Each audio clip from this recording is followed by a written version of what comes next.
Hello and welcome to Enchantment of Eternity's review for Better Call Saul Season 4 Episode 7, Something Stupid. This video is a part of a series of videos where I review episodes of Better Call Saul, so I have to start with a spoiler warning for Better Call Saul up to Season 4 Episode 7. If you haven't seen up to this point, you will not want to watch this video, otherwise some things will be spoiled for you.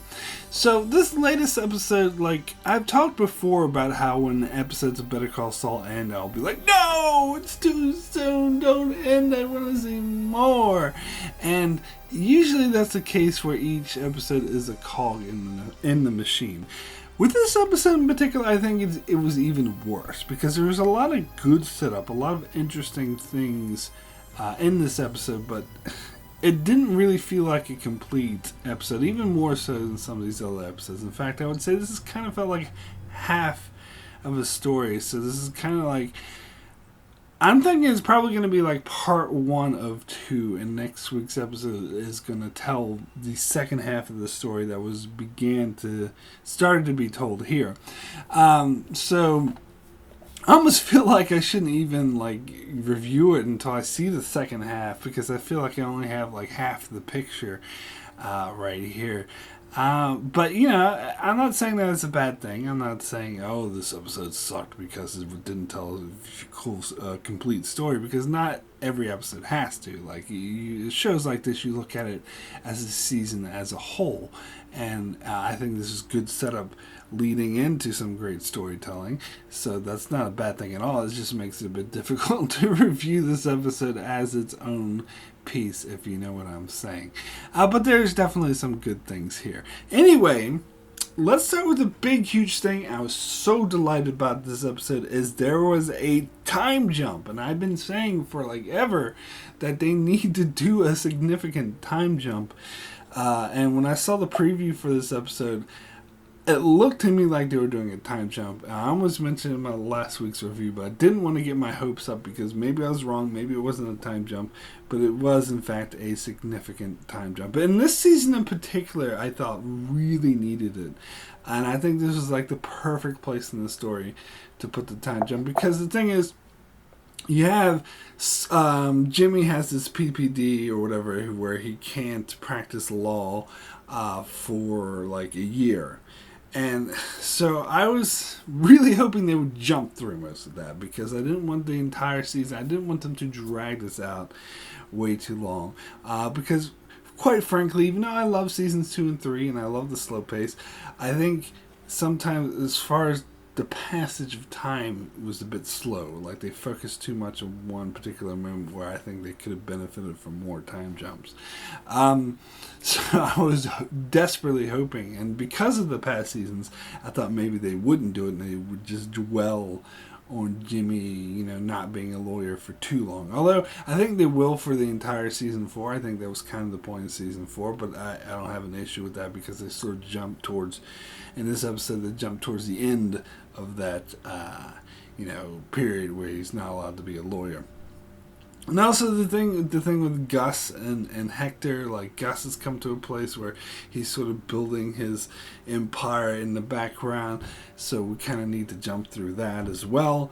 And Kim just got this job, so we can jump through that and see where she's already been established. So this was great, and I thought it was handled very well in this episode, because you get the montage at the start of this episode. Was a absolutely beautiful montage that showed basically, this is kind of a point that this season has been hammering home repeatedly. I talk about it every single episode, because each episode they hammer this in, but I think it's great. I think it's good I think Better Call Saul has done stuff like that, where it had particular points but would just keep hammering at it slowly throughout time.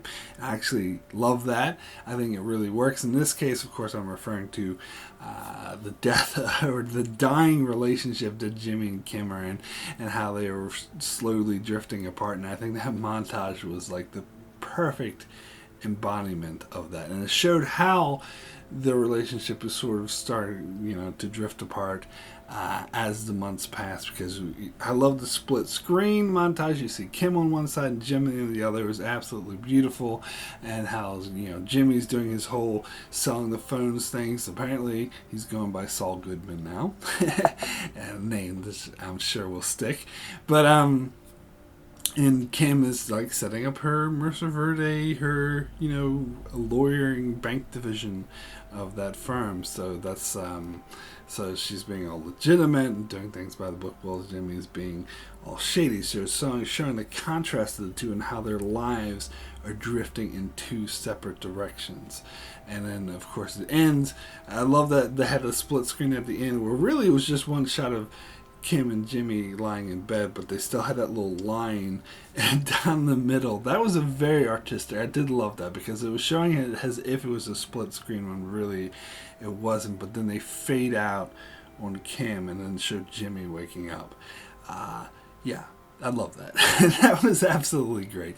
And then later in the episode, you get stuff like the dinner party, where Jimmy kind of, I don't know, like beforehand, it seems like he's trying to reach out to Kim and is like trying to be respectful. Look, is there anyone you don't want me to talk to, or anyone you do want me to talk to? And Kim, her response is the kind of distant, oh yeah, no, do whatever you like, it doesn't bother me. But of course it does bother her, because, and you can tell when Jimmy kind of inserts himself in this conversation about where they should go on the weekend retreat or whatever for work, and then Jimmy says, oh, you should go to Telluride, and at first Richard's like, oh, okay, yeah, sure, fine, that's a bit long, alright. But then it seemed, then Jimmy brought up Aspen. It's like, oh, it's a 9-hour bus ride, that's too long, why don't you fly in a jet? And you can see how much this is pissing Rich off, because he didn't want to pay for a jet. And of course all the employees are standing around were like, yeah, that sounds like a great idea. So they were all going to pressure him for a jet, and he really didn't want that, and so he was really pissed off at Jimmy, and I think that was the point.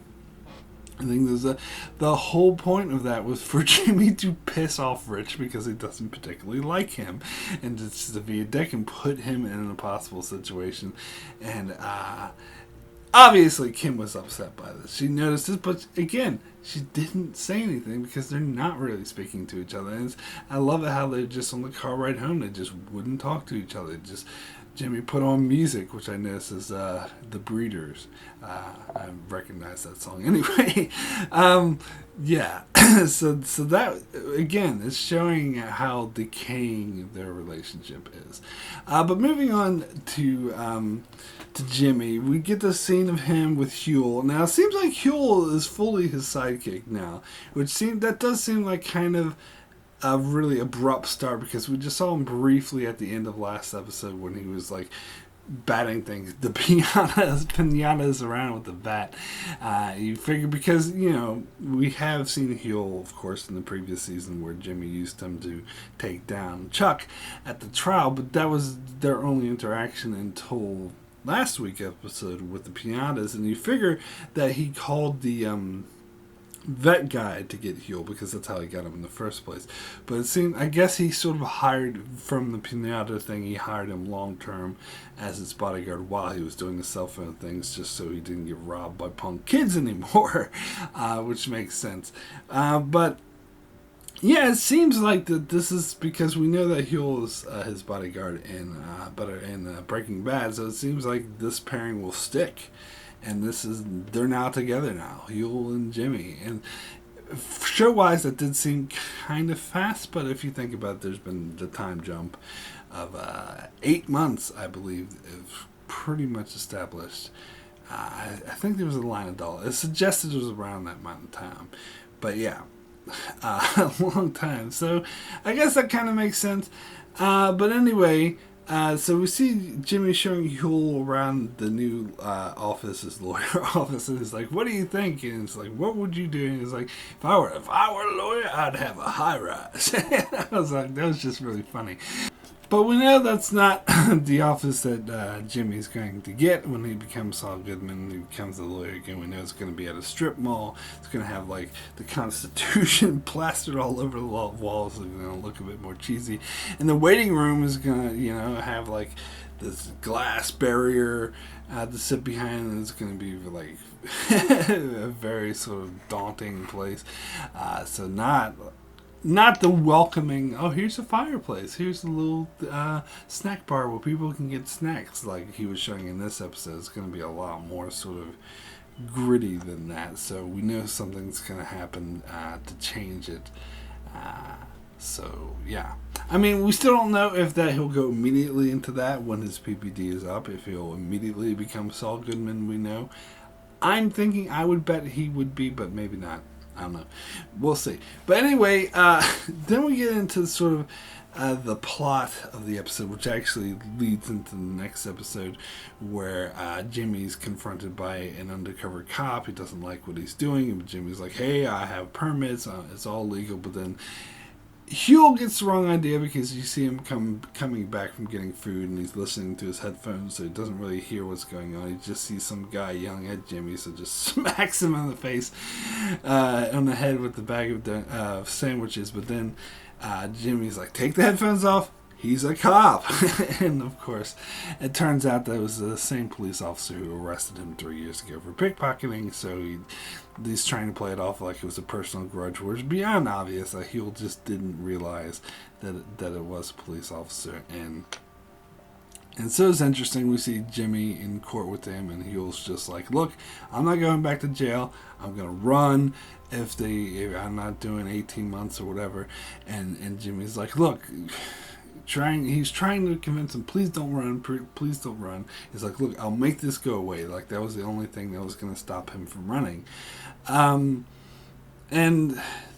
this is a month before Jimmy has his lawyer license back, so he can't take on the case himself, so he goes to Kim. And it's funny, when he goes to Kim, the way he is sort of like, he's like, comes up with a plan to like discredit the police officer and make him irate and make him drunk. And Kim's just like, okay, I'll take on the case, but we're not doing that. And she wants to go at it at a sort of legal way. And Jimmy's like, okay, fine, you got it handled. And this was an interesting scene. Again, it illustrates how much they've grown apart. And I also love how sort of Jimmy just threw out there that he's been selling phones illegally this whole time. Like, it doesn't even matter. And Kim's like, wait a second, hold on. Let's get back to the part where you say you've been selling these phones as a side business. Why are you doing that? He's like, no, don't worry about that. And again, that also illustrates how they're not talking to each other. They don't communicate. And then at the end of the scene where Jimmy leaves, like, and Kim's assistant comes and he's like, shut the door behind you. Like, I don't want him to hear any of our legitimate business talk. So, yeah, the two are very sort of separate and rigid at this point. But Kim does, at least she does take the case, and this may in part be because she likes doing these public defender works anyway. This is what she sort of does as a hobby.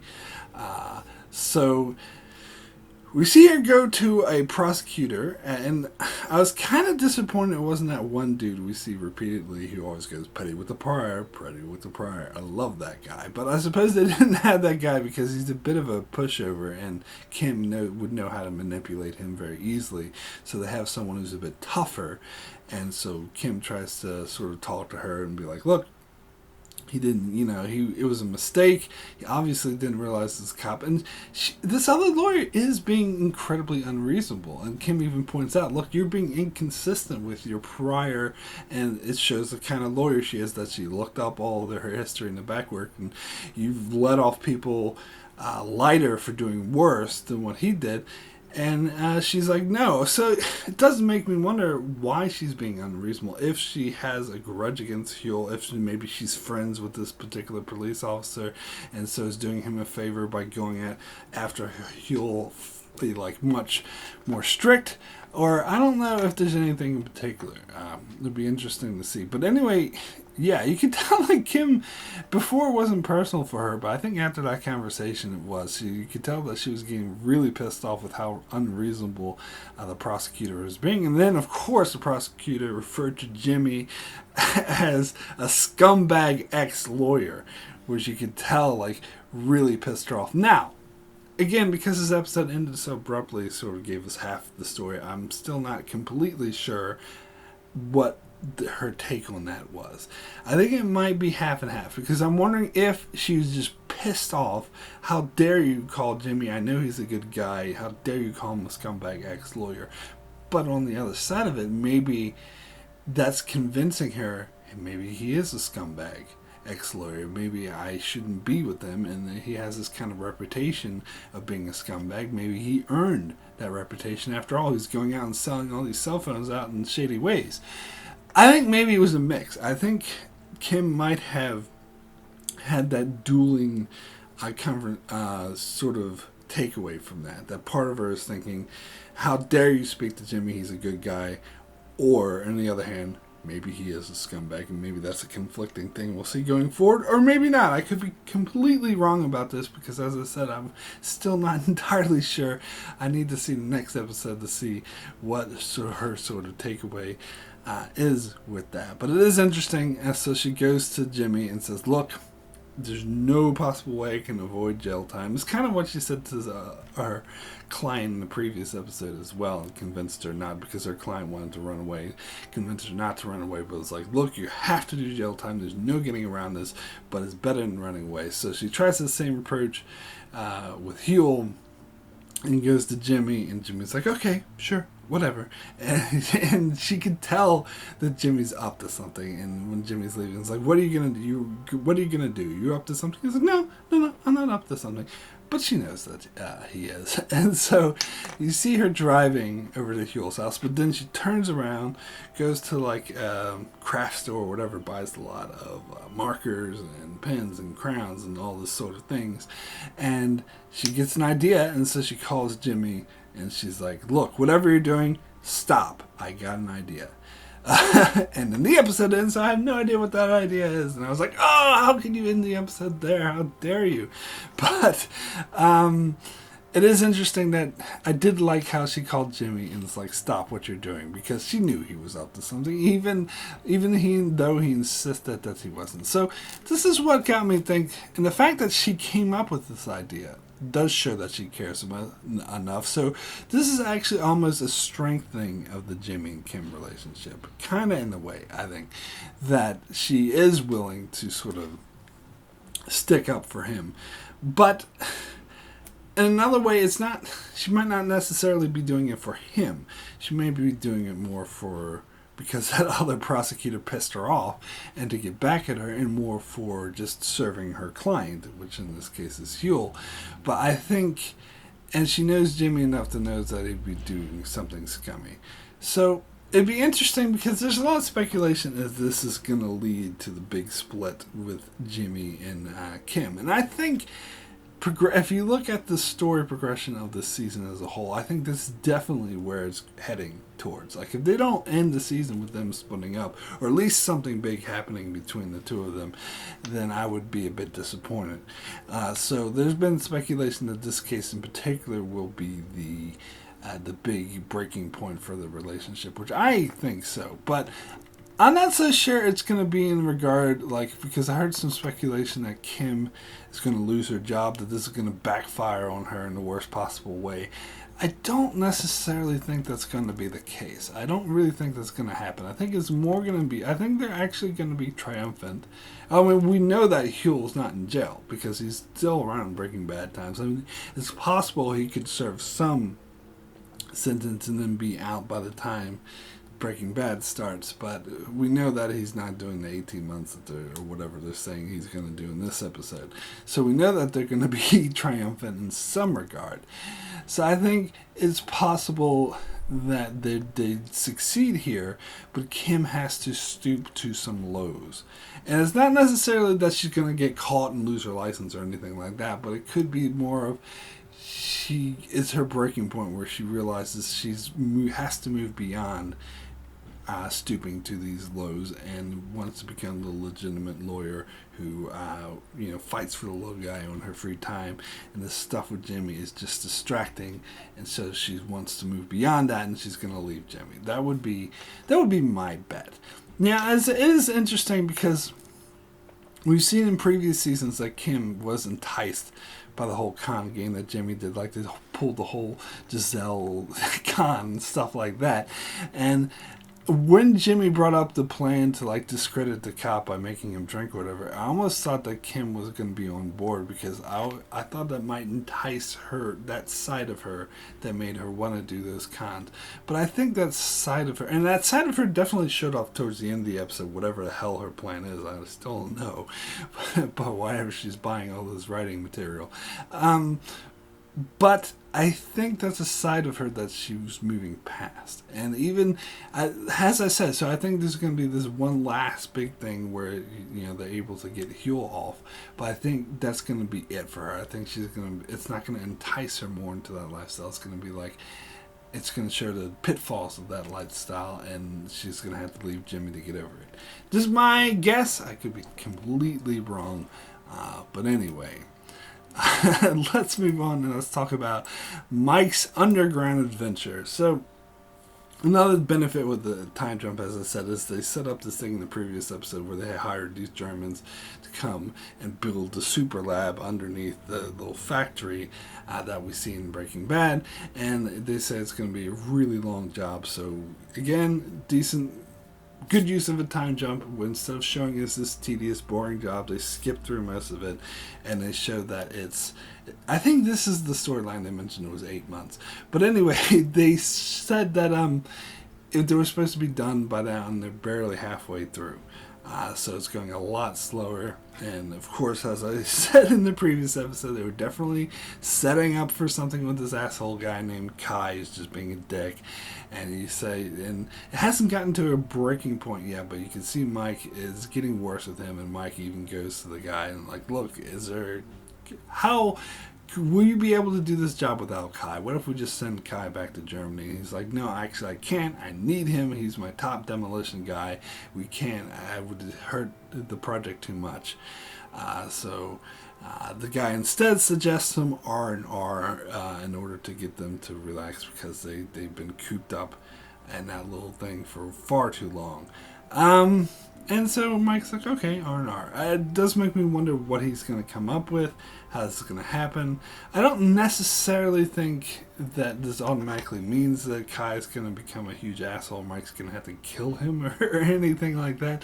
But I do think how he handles this situation is going to impress Gus. That's just my one guess, my one prediction. But other than that, I don't really have much to say about the storyline, because again, this is another case of kind of halfway there. It's not I have to wait till see where the storyline goes.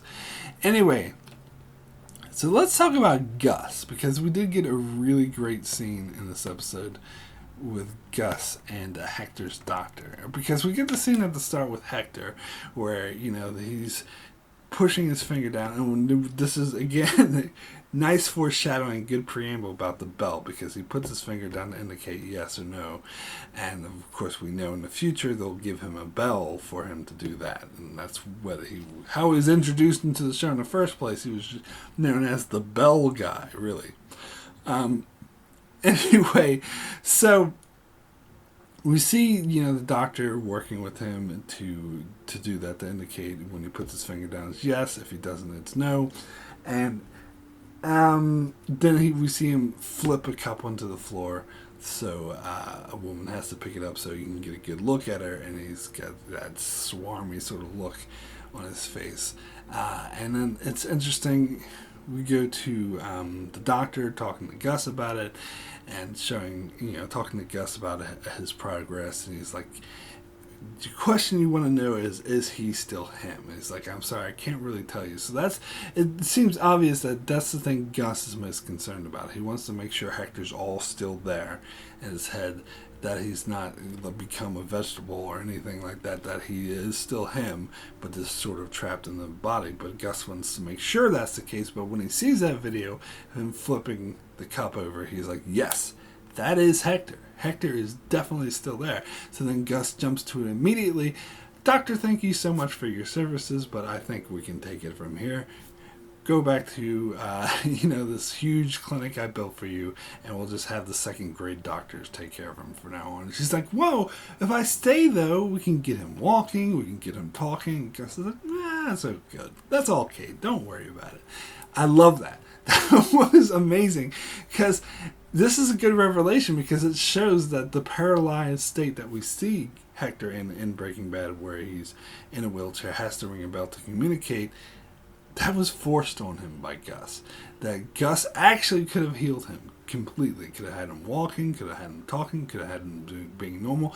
But Gus wanted him to suffer. Of course he wants him to suffer. So he sent the doctor. Although, to be fair, the only reason Hector got this healthy in the first place was because of Gus's intervention. Because Gus didn't want him to die.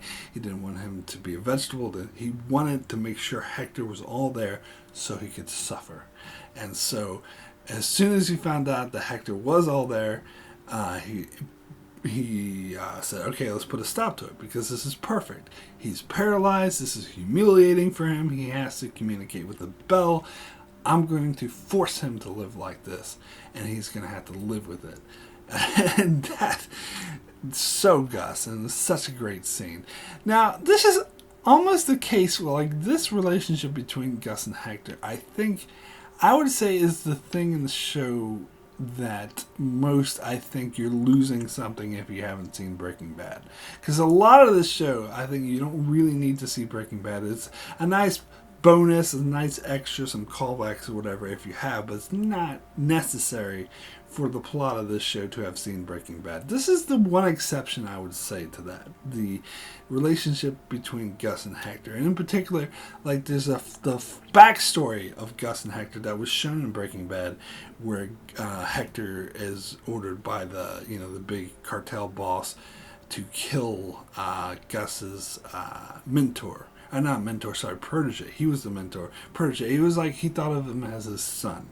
Like, they had a deep relationship, or his brother. Like, they call him the Chicken Brothers. Like, he was the other brother. Like, he was his other half. And the cartel boss killed him to make a point, but it was Hector, who is the cartel henchman, who carried out the execution. Plus, Hector was being a total, complete dick to Gus the entire time. And we do see, like in Better Call Saul earlier seasons, that Hector doesn't like Gus and he really hates him and they're feuding. But I think it adds a lot of texture if you know that backstory, that Hector killed Gus's, for better word, brother. And that's why Gus has such in for Hector and wants him to suffer the worst. So I think knowing that backstory, I would say, is almost vital to this particular storyline. It definitely explains his Gus motivations a lot more. It makes it a lot more fleshed out. But anyway, that's just the one thing I have to say. So my rating for Something Stupid out of 10 is a 7. Very good. As I said, it's not great because it's incomplete, but it's good setup. There's good scenes in this episode. The Kim and Jimmy relationship, how his dying was portrayed well. Great montage. Interesting thing they're doing with Huel. Love the scene with Gus and Hector. That was amazing. But yeah, I wouldn't say it's a great episode because it's kind of incomplete. But I can't wait to see what they do in the coming weeks. Anyway, that is it for my review of Better Call Saul. I will be back here, of course, next week to review the next episode, and every week until the season ends, so you can make sure to check that out. Also, check out my channel, as I do many other videos and other shows like Star Trek, Game of Thrones, The Expanse, and more, so be sure to subscribe so you can keep up with all of that. And thanks a lot for watching.